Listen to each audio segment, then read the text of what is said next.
Doctor, buen día. Buen día, doctor.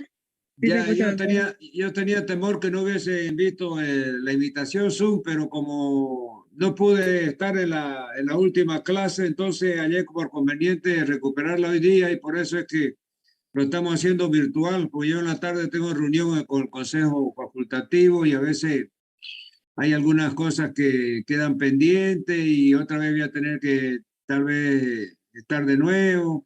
Entonces, lo importante es que ya con el grupo D ya tuvimos la última clase que era Fisiología de la Reproducción 2.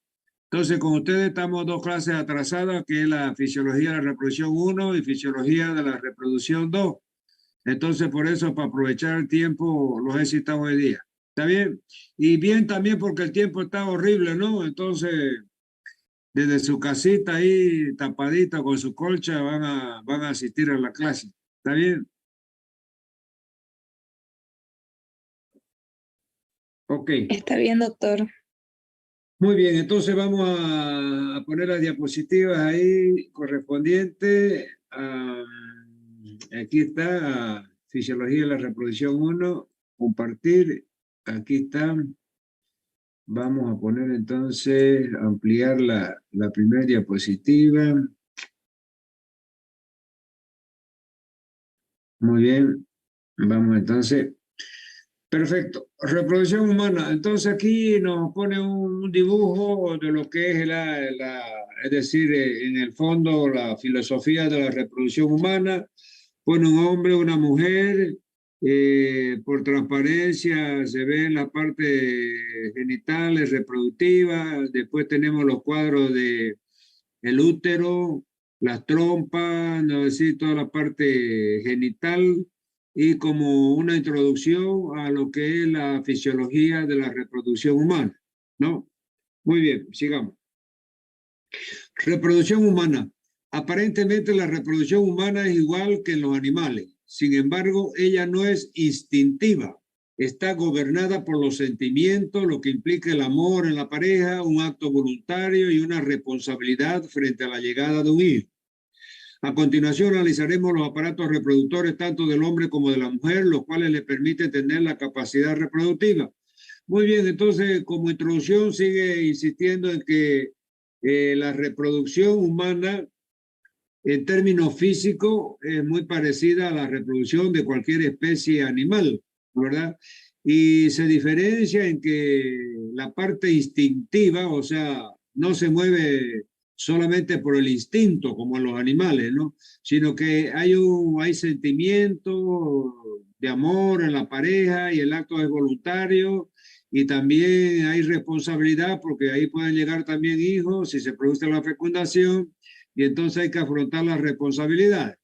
Entonces, toda esa parte filosófica es lo que diferencia la reproducción humana de la reproducción de los animales.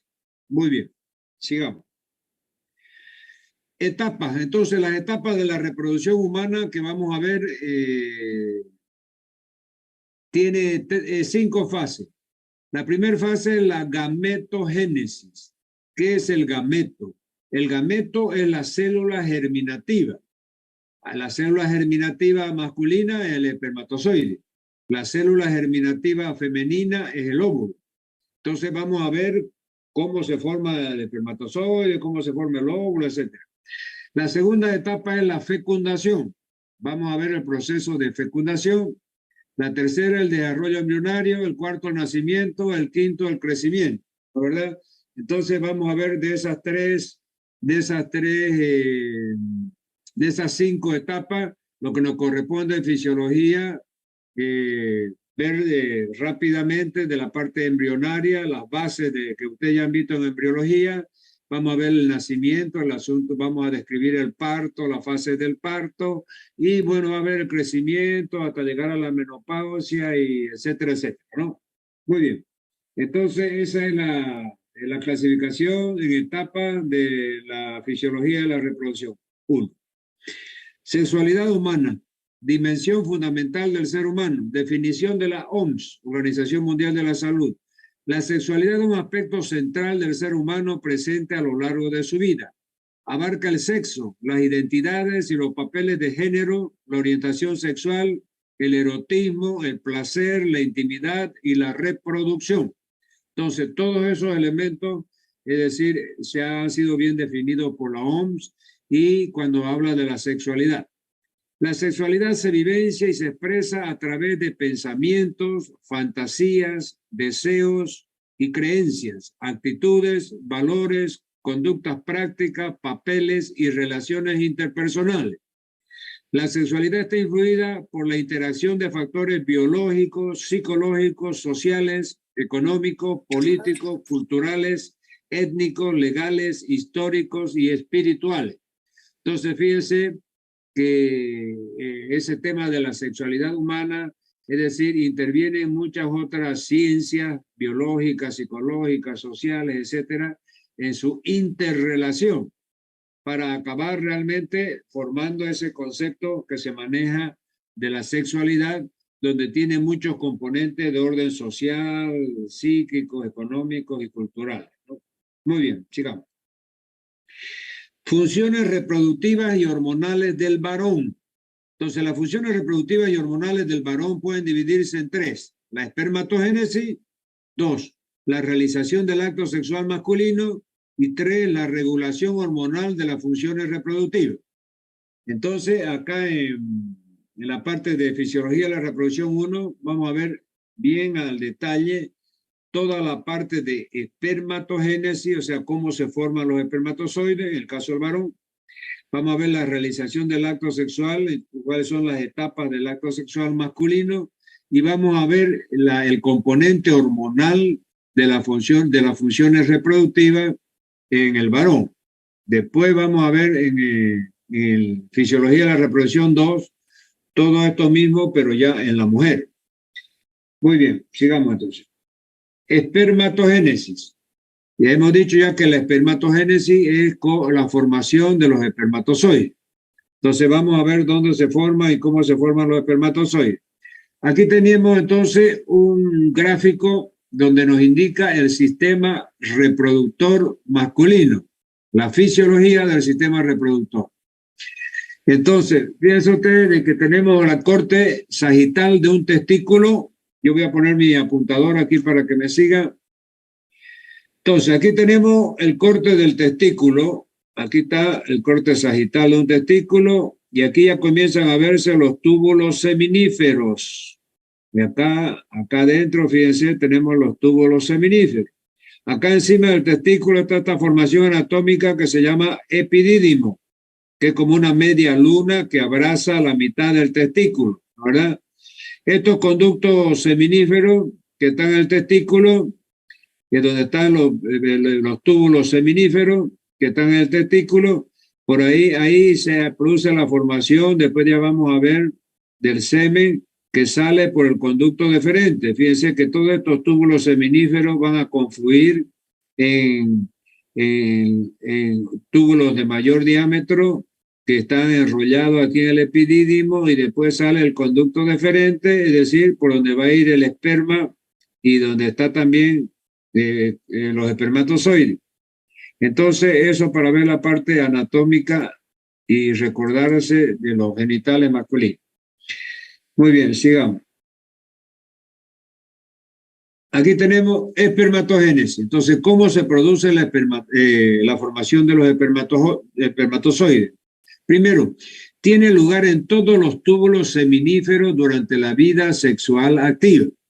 Entonces, fíjense que yo, para facilitarle la memorización, en el parágrafo que hago, le pongo con colores diferentes. Es decir, esas son las palabras clave para tener el concepto, para agarrar el concepto en cada parte del parágrafo.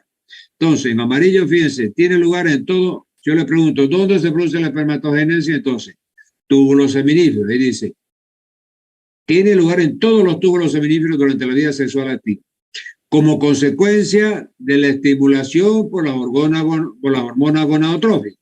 ¿Y cuáles son las hormonas gonadotróficas? Que son la folícula estimulante y la luteinizante, que ya vamos a ver. De la adenipófisis, comenzando alrededor de los 13 años y continuando el resto de la vida, aunque disminuyendo notablemente en la vejez. Entonces ya sabemos dónde se produce, en los túbulos seminíferos, en los espermatozoides, que es la espermatogénesis, y por estimulación de las hormonas gonadotróficas, que ya vamos a ver que es la folícula estimulante y la luteinizante que se producen en la adenohipófisis. Sigamos. Espermatogénesis y oogénesis. Entonces aquí voy a poner mi apuntador nuevamente.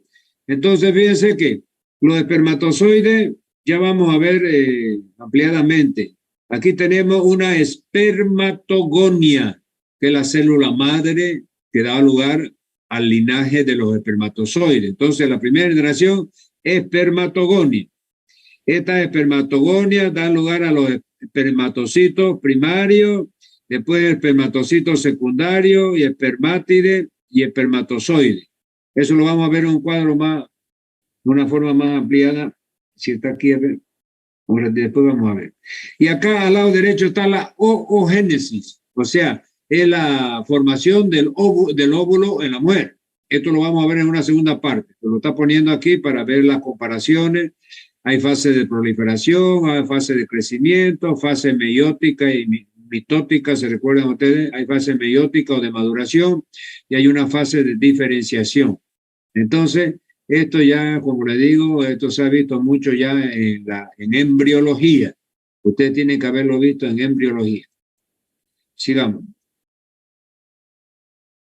Aquí tenemos la espermatogénesis.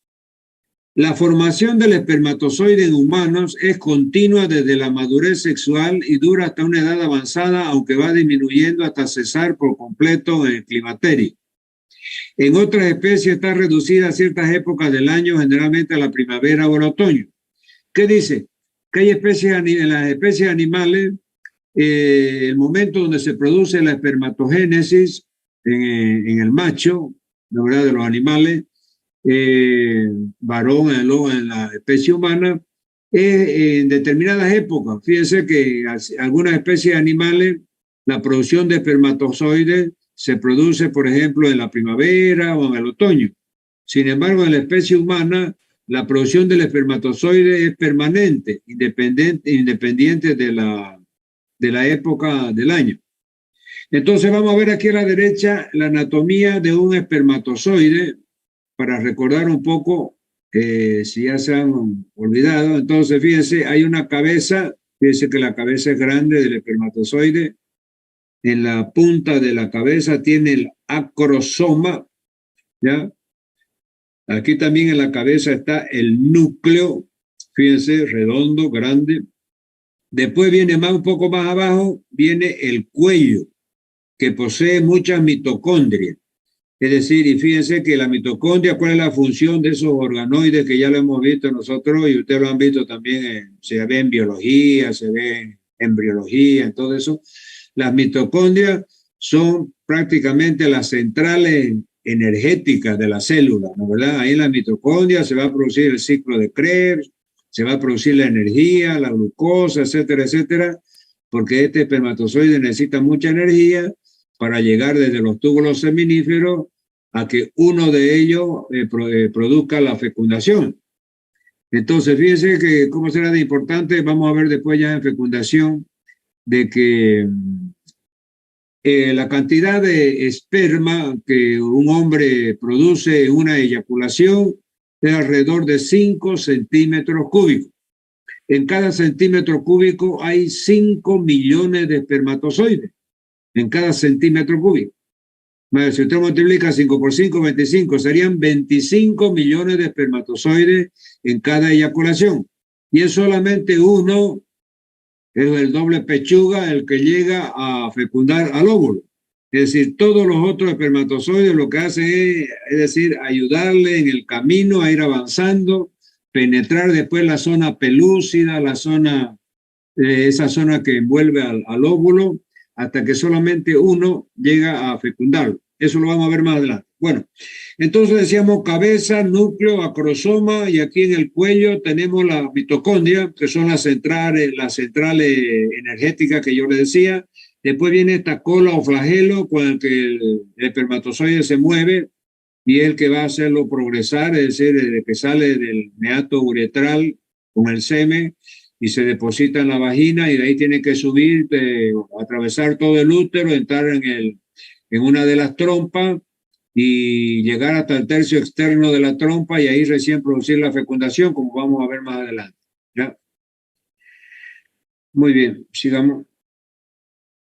Aquí tenemos entonces las etapas de la espermatogénesis, que habíamos visto en la diapositiva anterior, que estaba del lado izquierdo la espermatogénesis, del lado derecho la oogénesis.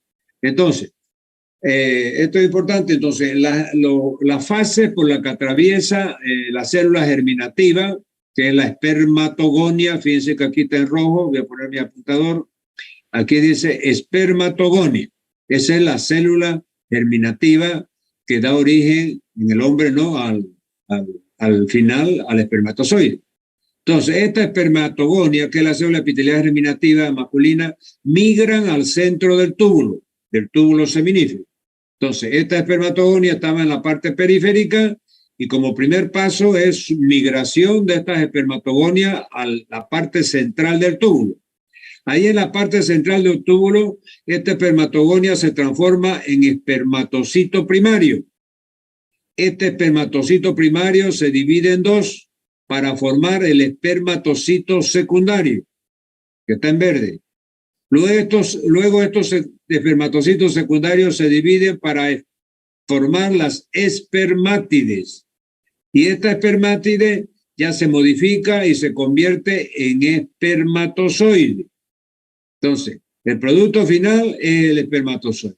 Pero para llegar a este producto final llamado espermatozoide, fíjense que van a aparecer 5 pasos. Primero, la espermatogonia, que es la célula germinativa primaria, da origen al espermatocito primario.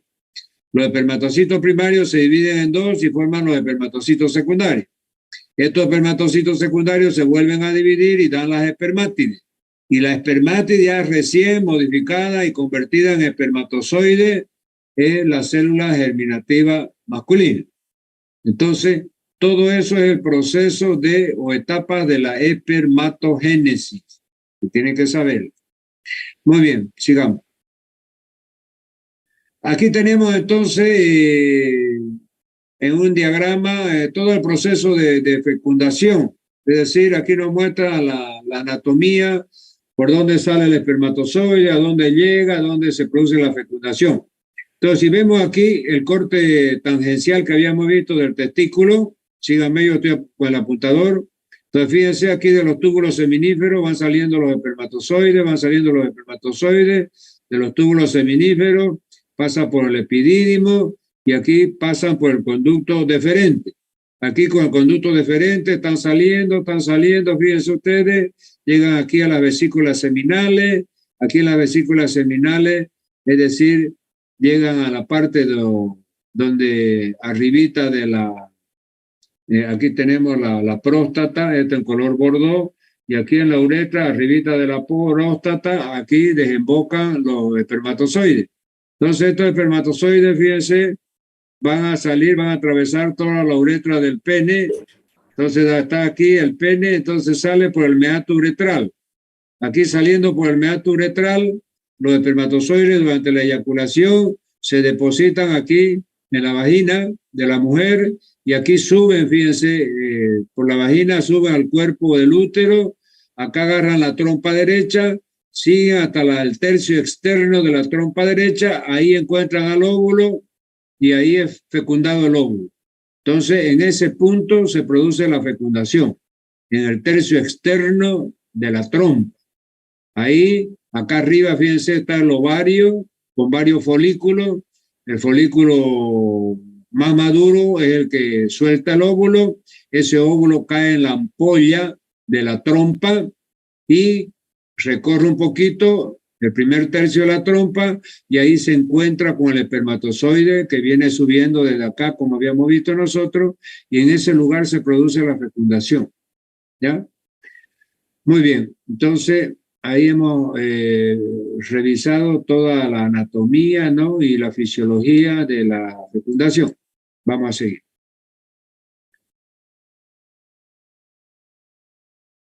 Muy bien, acto sexual masculino. La acción del masaje del glande en la relación sexual estimula los órganos sensitivos terminales y las señales se propagan a través del nervio pudente. Entonces, fíjense que yo les vuelvo a poner en colores diferentes las palabras clave para entender este primer momento que he llamado de acto sexual masculino. Todas estas vías tienen que saberla porque todo esto es fisiología pura, ¿no?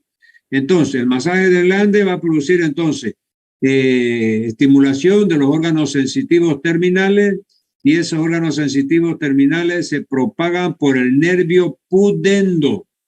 Luego van al plexo sacro, a la porción sacra de la médula espinal, y finalmente ascienden a través de la médula a áreas no bien definidas del encéfalo. Entonces, fíjense que esa estimulación del glande va a través de los nervios pudendo a la porción sacra de la médula espinal y después sube por fibras nerviosas ascendentes a áreas no bien definidas del encéfalo. Entonces, hasta ahora no se conoce bien cuáles son los núcleos, las áreas a las que llegan esta estimulación a través de los nervios pudendo y después de la médula espinal, la región sacra de la médula espinal, y llegan a estos centros superiores no bien definidos hasta ahora. O sea que no se ha conseguido definir en qué lugar de los núcleos cerebrales, es decir, llegan estos impulsos sensitivos en el primer momento del acto sexual. Sigamos. Etapa del acto sexual masculino. Tiene varias etapas. Primero, la primera etapa es la erección.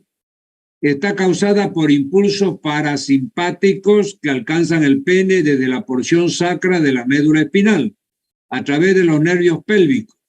Entonces, fíjense entonces, la erección se produce por impulsos parasimpáticos que alcanzan la porción sacra de la médula espinal a través de los nervios pélvicos. Todo eso tiene que saber. Estas fibras parasimpáticas, a diferencia de la mayor parte de las fibras parasimpáticas, se cree que secretan óxido nítrico, péptido intestinal vasoactivo, son los dos neurotransmisores que ya nosotros hemos visto.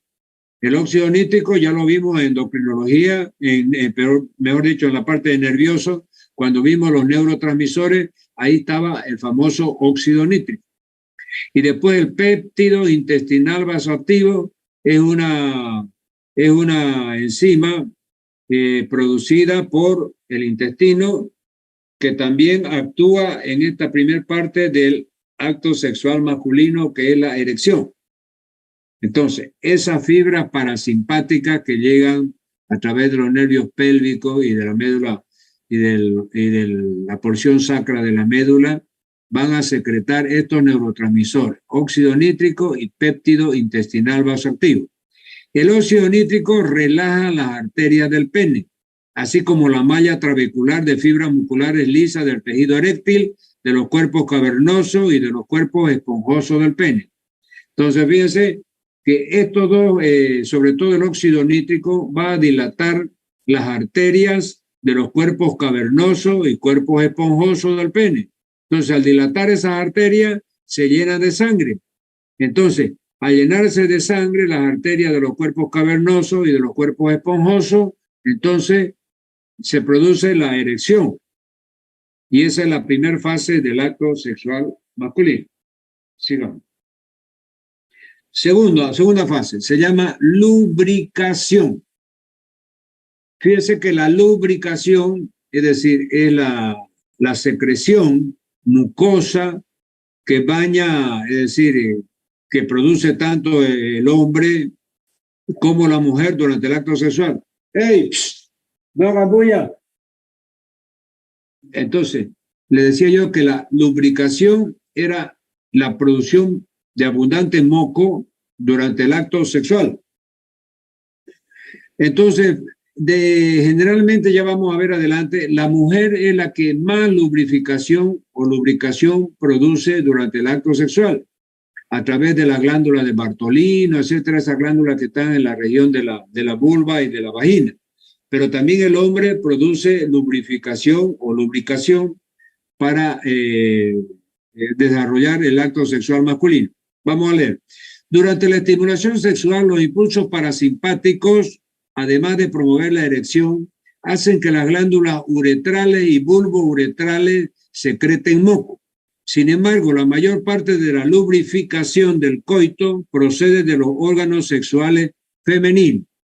Entonces, lo que yo les había dicho, la lubricación o lubrificación, es decir, se puede decir las dos formas, más común es hablar de lubrificación, que es la producción de gran cantidad de moco durante el acto sexual para facilitar la penetración, etcétera, etcétera. Entonces, es producida en el hombre por las glándulas uretrales y bulbouretrales que secretan moco en el hombre. Sin embargo, la mayor parte de la lubrificación del coito procede de los órganos genitales femeninos que vamos a ver en la segunda clase, como yo le decía, glándulas de Bartolina, etcétera, etcétera. Muy bien, vamos a seguir. Tercer fase, emisión y eyaculación. Cuando el estímulo sexual es extremadamente intenso, fíjense que ese término emisión no es muy conocido, por lo menos en la jerga médica, en la conversación diaria, dentro de la ciencia de la salud o en los campos de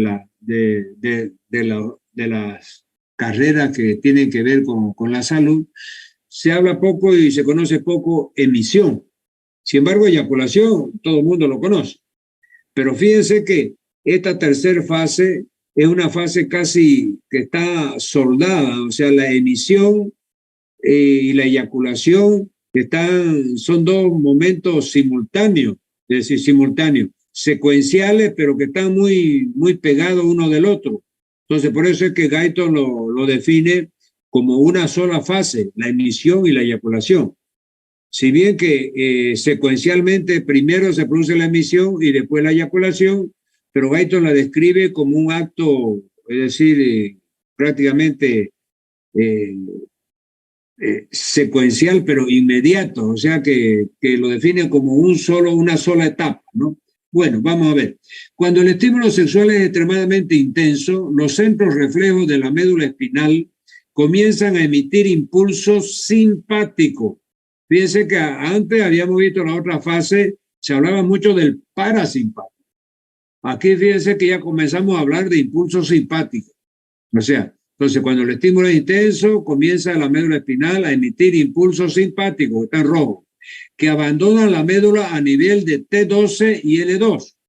O sea, estos centros que van a producir estos impulsos simpáticos está entre torácica 12 de la médula de la columna vertebral y lumbar segunda. Entonces, en esa metámera es donde están los centros que van a emitir estos impulsos simpáticos y van a los órganos genitales por los plexos simpáticos y hipogástricos y pélvicos para iniciar la emisión.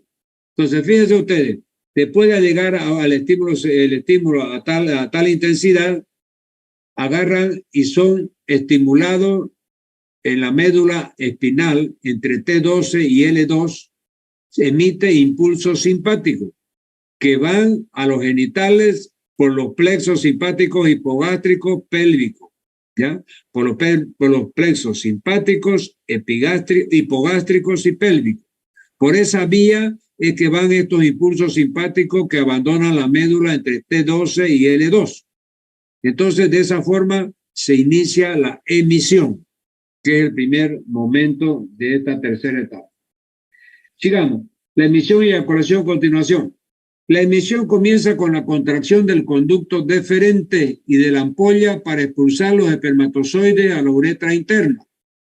Después, las contracciones de las glándulas prostáticas y vesículas seminales expelen el líquido prostático y seminal, empujando hacia adelante los espermatozoides. El llenado de la uretra interna con semen desencadena señales sensitivas a la zona sacra de la médula a través de los nervios pudendo, que estimulan la contracción rítmica de los genitales internos, causando también contracción de los músculos isquio-cavernoso y bulbo-cavernoso, que comprimen la base del tejido eréctil peneano y conducen a la eyaculación del semen desde la uretra al exterior. Este periodo completo de emisión y eyaculación se denomina orgasmo masculino. Entonces, fíjense cómo es de complejo el asunto en la parte del hombre, ¿no? ¿Verdad? La mujer es mucho más simple.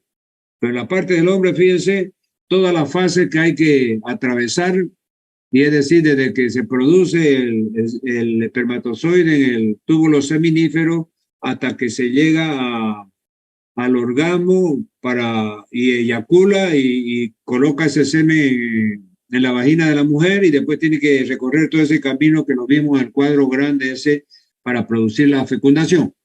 Entonces aquí la parte más importante y básica está en colores diferentes. Entonces la emisión comienza contracción de los conductos deferentes y la ampolla para expulsar los espermatozoides a la uretra interna.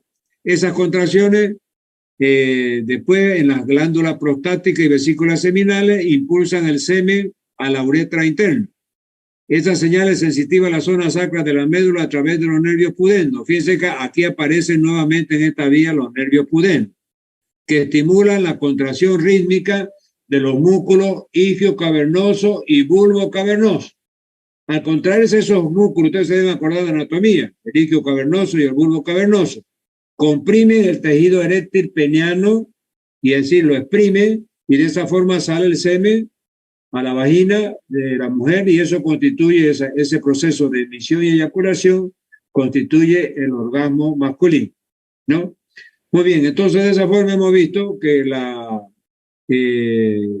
fase de este proceso de masculino en la reproducción va a estar formado. Primero, la primera fase de erección. La segunda fase habíamos visto que era la lubrificación. La tercera fase era emisión y eyaculación.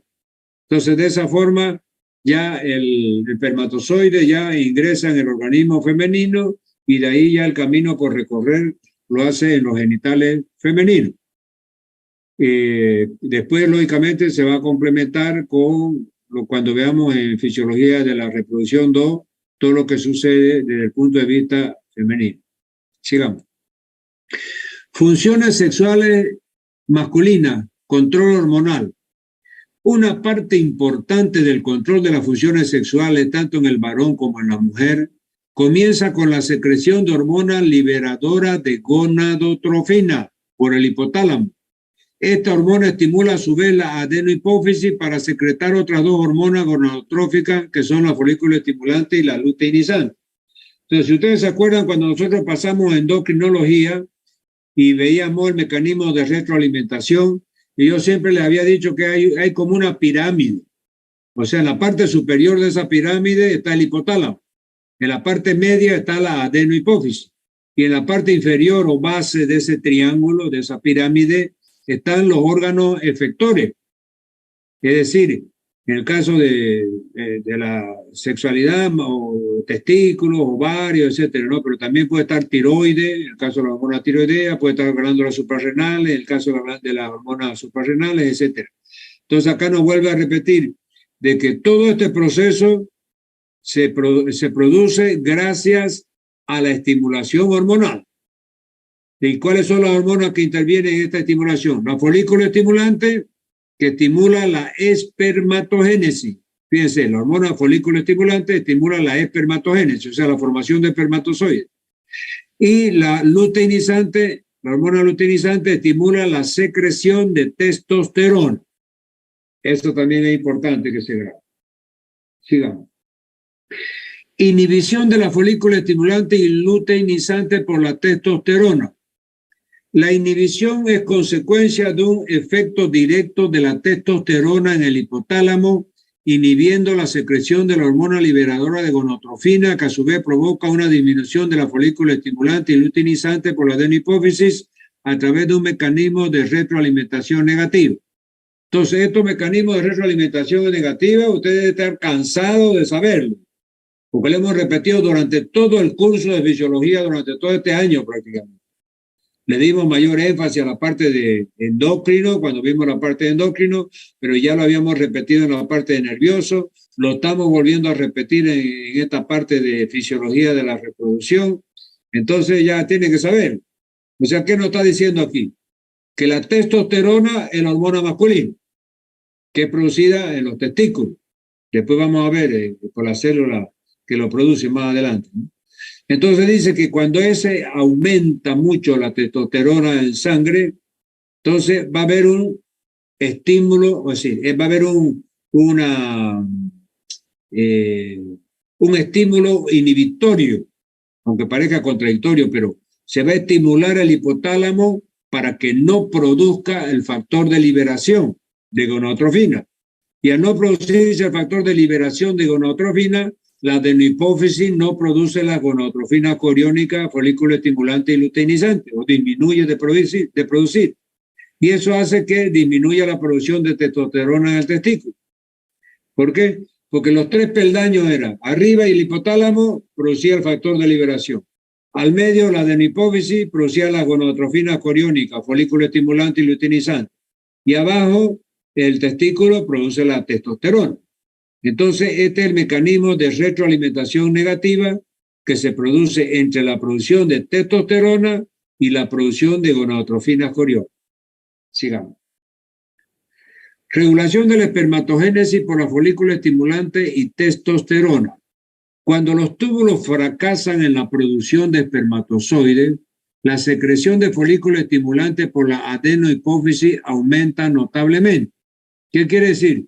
Si disminuye la producción de espermatozoides por los túbulos seminíferos del testículo, ha caído la producción de espermatozoides, entonces fíjense que hay una estimulación para que se produzca más hormona folículo estimulante, porque habíamos visto que ¿cuál es la función de la hormona folículo estimulante? La espermatogénesis, o sea, producir espermatozoides. Entonces, al estimularse el hipotálamo para producir factores de liberación, estos factores de liberación van a la adenohipófisis, estimulan la adenohipófisis y la adenohipófisis va a estimular el testículo con folículo estimulante y el testículo va a producir más espermatozoides.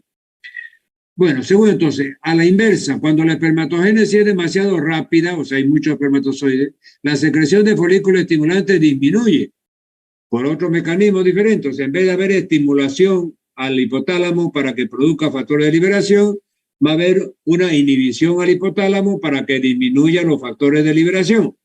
Así se libera menos folículo estimulante y el testículo produce menos espermatozoides. Muy bien, se cree que este efecto de retroalimentación negativa sobre la adenohipófisis es la secreción por las células de Sertoli de una hormona denominada inhibina. Entonces aquí viene esta nueva hormona, fíjense, llamada hormona inhibina, que es producida por las células de Sertoli del testículo, ¿ya? Entonces, esas células de Sertoli del testículo producen esta hormona inhibina. Y entonces, ¿qué va a pasar? Cuando ya hay mucha producción de espermatozoides por el testículo, se cree que esta hormona llamada inhibina también directamente, o sea, sin pasar por el hipotálamo, sin pasar por la adenopófisis, etcétera, directamente inhibe la producción de espermatozoides. Le leo nuevamente ese parágrafo. Dice, se cree que este efecto de retroalimentación negativa sobre la adenohipófisis es la secreción por las células de Sertoli de una hormona denominada inhibina.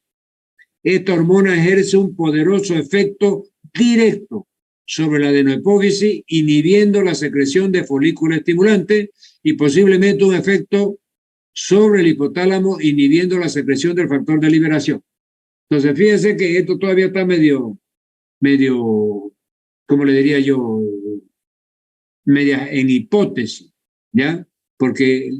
Pero ya se sabe bien de que la inhibina disminuye la producción de espermatozoides, o sea, disminuye la espermatogénesis. Se ha visto que directamente por actuar sobre la adenohipófisis y indirectamente también actuando sobre el factor de liberación, pero no se sabe bien el mecanismo. Los otros mecanismos se saben bien, o sea que la folículo estimulante actúa directamente sobre el hipotálamo produce los factores de liberación, la adenohipófisis produce la gonadotrofina, folículo estimulante luteinizante, y el testículo reacciona produciendo espermatozoides o no, y por la folículo estimulante, y produciendo testosterona si es la luteinizante, ¿no? Pero ya cuando entra en escena esta inhibina, Es decir, lo que se sabe hasta ahora es que esta hormona inhibina, la inhibina disminuye la producción, es decir, cuando está muy alterada, o sea, está produciendo muchos espermatozoides, es muy abundante la producción de espermatozoides, ahí en los túbulos de Sertoli, en las células de Sertoli del testículo, se produce esta hormona llamada inhibina. Y no se cree bien cuál es el mecanismo de acción de esa inhibina para disminuir la producción de espermatozoides. Entonces, se han visto en algunos experimentos de que hay un efecto directo de la inhibina sobre la adenohipófisis para disminuir la secreción de gonadotrofinas coriónicas. Y también se ha observado de que hay otro efecto directo sobre el hipotálamo para actuar a través de los factores de liberación. Muy bien. Esta hormona ejerce un poderoso efecto directo sobre la adenohipófisis, inhibiendo la secreción de folículos estimulantes y posiblemente un efecto sobre el hipotálamo, inhibiendo la secreción del factor liberador de gonadotrofina. Entonces, ahí está la teoría. Muy bien, y con eso terminamos esta parte que es fisiología de la reproducción 1 y nos quedaría ya la fisiología de la reproducción 2. Y ahí es que ya se terminaría el programa de fisiología y ya marcaríamos la fecha del tercer parcial. Y ahí durante el mes va a ser a fines de septiembre. Durante el mes de octubre tenemos que terminar las prácticas, tomar el examen final práctico, ese no puede ser virtual, tiene que ser presencial, y como son más de 200 alumnos, seguramente lo vamos a hacer en varias semanas, esa toma oral del examen final práctico.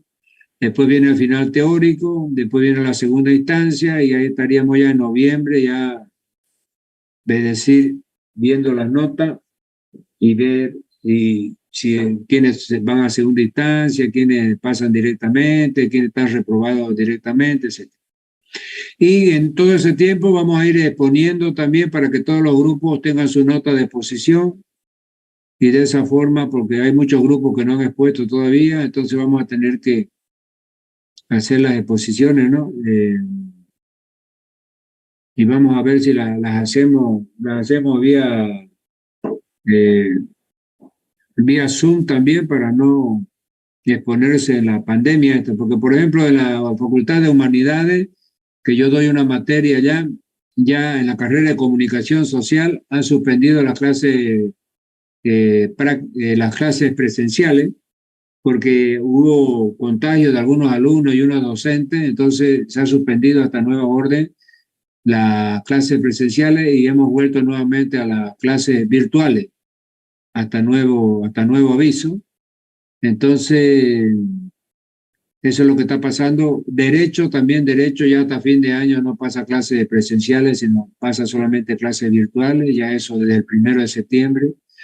Entonces hay cosas que se están tomando así en forma segmentada en la propia universidad. En medicina todavía no se ha alterado nada, pero va a depender también de cómo evolucione la epidemia de COVID. Y bueno, vamos a estar ahí firme como un papayo. Muy bien. Si hay alguna preguntita, adelante.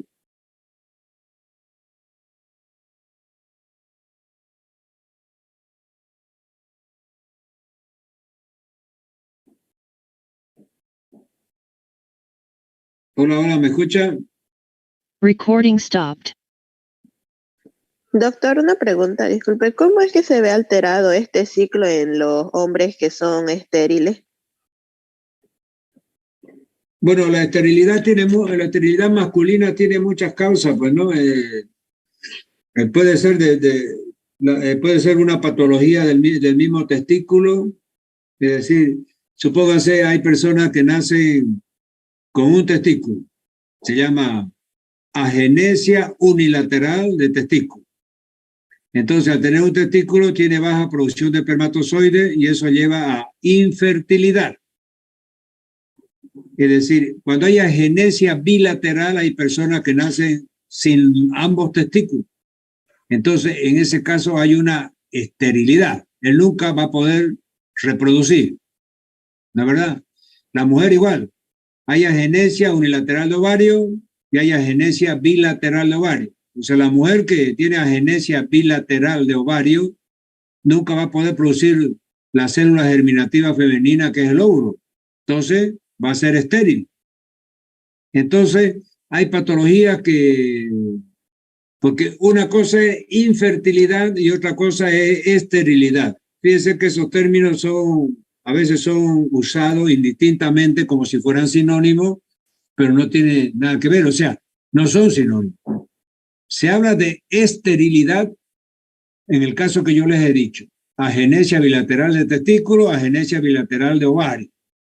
Esas personas jamás van a poder procrear porque son estériles. ¿Ya?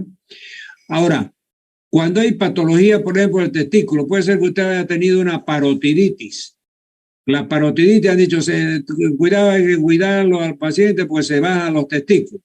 La parotiditis a veces produce inflamación del testículo que se llama orquitis como complicación y deja, es decir, lesiona un poco los túbulos seminíferos y puede dejar al paciente con hipospermia, o sea, disminución de la producción de espermatozoides. Entonces, hay algunos pacientes que se recuperan completamente de su hipospermia y pueden llegar a tener un número importante de espermatozoides y pueden llegar a fecundar. Entonces, aquellos que tienen una hipospermia temporaria son infértiles. ¿Qué quiere decir infértil? Es la imposibilidad temporaria de procrear. Una mujer, por ejemplo, que tiene toxoplasmosis o alguna de esas otras enfermedades que producen infertilidad, pues se embaraza, después lo pierde el muchacho, se embaraza, lo pierde, le embaraza, lo pierde. Entonces, esa mujer no es estéril, es infértil. Entonces, tiene que ir a un servicio de infertilidad que está formado por médicos ginecólogos, médicos psicólogos, psiquiatras, es decir, es todo un equipo completo para tratar los problemas de infertilidad. Pero demanda pues mucho dinero a veces porque son muchos especialistas, muchos exámenes que hay que, porque la infertilidad se puede ver a la calidad del moco cervical, al problema de la trompa, al problema del cuello uterino, el problema del ciclo sexual menstrual por hormona. Entonces hay muchas causas de infertilidad, pero de esterilidad, como le digo, son bien limitadas y son cosas generalmente síndromes hereditarios, así genéticos, ¿no es verdad? Donde hay esa agenesia, como le digo, de testículo y de ovario bilateral. ¿Está bien? Sí, doctor, gracias. Muy bien. ¿Otra preguntita?